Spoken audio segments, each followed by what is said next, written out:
Welcome back to the Sports News Analysis YouTube channel, your home for NFL talk here on YouTube.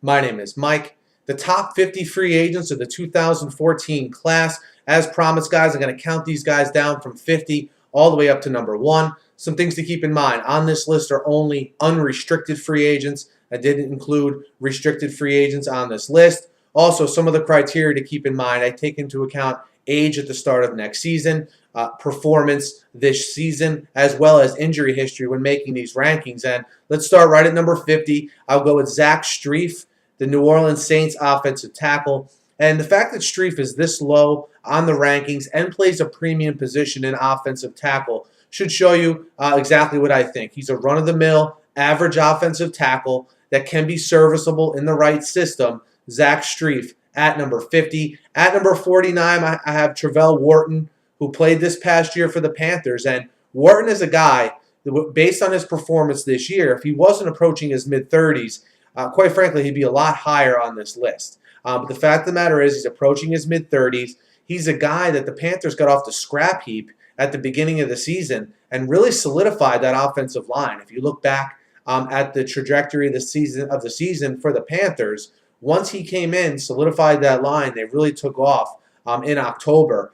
Travelle Wharton in at number 49. At 48, I have Jacoby Jones. And Jacoby Jones' ranking on this list I struggled with because it all depends on what you think of Jacoby Jones. Do you think he can be a contributing receiver, a number 3 receiver on a team? I happen to think that on a good team, he's probably not a consistent number 3 receiver. So I look at him as more of a return man than anything. So that's why he comes in at number 48. But his value will grow to different teams if they view him as more than a wide receiver. At number 47, I have Brandon Spikes of the New England Patriots. And Spikes developed into largely a situational linebacker last year with the Patriots, mostly in on running downs. And he's a 3-4 inside linebacker that, from everything I've seen and from what obviously his coaches in New England saw, is only really a fit on those running downs. But he is a very good, first, second down inside linebacker in a 3-4 scheme. But again, such a tight scheme fit. That's why I have him ranked here in the 40s. At number 46, I have Jeremy Maclin. Jeremy Maclin, look, if this was last year or if he had a full healthy season, this is a guy who could be in the top 20 of this list. Fact of the matter is he's coming off the ACL injury. All right, we'll see if the Philadelphia's can bring him back at what they perceive to be a discount. I think there'll be a market for him because I think you have a lot of teams that need receivers. You have his former coach Andy Reid in Kansas City, okay, and you have teams like the Jets who are in desperate need of bargain-type receivers. And I think you can get Jeremy Maclin at a prove-it-type contract, and we'll see if he can rebound from that ACL injury, but certainly tons of potential with the product out of Missouri. At 45, I have his Eagles teammate, Michael Vick.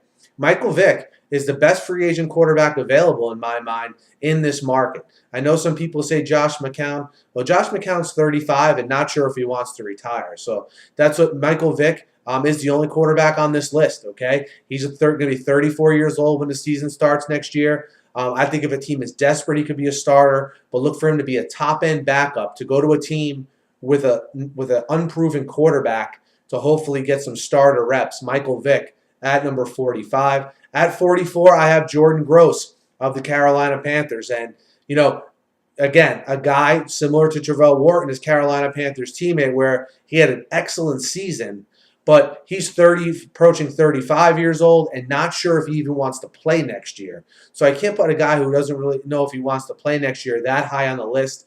But Jordan Gross was excellent last year. I know Cam Newton is one guy that's hoping that not only does Jordan Gross come back, but he comes back as a member of the Carolina Panthers. At 43, I have Anthony Spencer, another guy coming off of an injury, a guy with more of an injury history, though. And he's a hybrid defensive and outside linebacker. So I think from that perspective, a guy you can get probably cheaper, obviously, than if he was healthy all season. You get a guy who has shown glimpses of being a good edge pass rusher. That's going to make a market for him as is. You get a guy with a significant injury history that I believe is going to be 28 or 29 when the season starts next year. Anthony Spencer of the Dallas Cowboys. At number 42, I have Paul Soliai of the Dolphins. Um, the fact that Soliai is at 42 should tell you what I think of the depth of this free agent class. I don't think there's any, especially outside of the top 4 or 5 guys, I don't think there's any superstars in this year's class, but I think there's a lot of solid contributors, and Soliai is one of those guys from a defensive tackle spot. The Dolphins have 2 big free agents at defensive tackle, Soliai, who appears here at number 42, and Randy Starks, who I have ranked higher. But make no mistake about it, Soliai is definitely a guy who can still contribute and be an asset, especially to a team that runs a 4-3. And at number 41, I have Hakeem of the Giants. Again, a guy, if this list was made last year, he could very well be in the top 10. At his best, I think he's better than guys like Eric Decker, for instance, who's a receiver who's going to appear much higher on this list. But you have Nix being very inconsistent throughout his career, and the injury history, and overall attitude problems that were leaked by the Giants, this past season. And you have a guy who just signed with Jay-Z and Rock Sports. We'll see if they can repair his image a little bit. But look for him to be on, I think, okay, a 2-3 year deal max, maybe even only a 1-year deal for a guy like Nix. I didn't foresee this happening to him before the season. I expected a big year from him in a contract year, but as did everything for the Giants, things went sideways for Nix early, and he never really recovered.